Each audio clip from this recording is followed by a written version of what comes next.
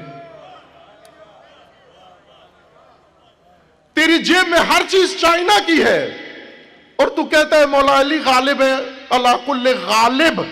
تو اس کا مطلب یہ تو نہیں بنتا کہ مولا علی کے بارے میں جو تمہارے دعوے ہیں غلط ہیں. یہ تو نہیں کوئی بھی سوچ سکتا، لیکن یہ تو سوچ سکتا ہے کہ تمہارا تعلق مولا علی سے مشکوک ہے. تمہارا تعلق کوئی بھی نہیں ہے.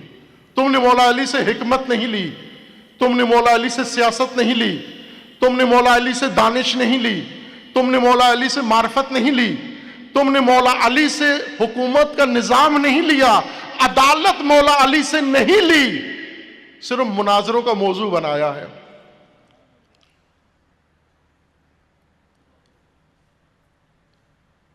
یہ راستہ امیر المومنین نے بنا کے رکھا ہوا ہے.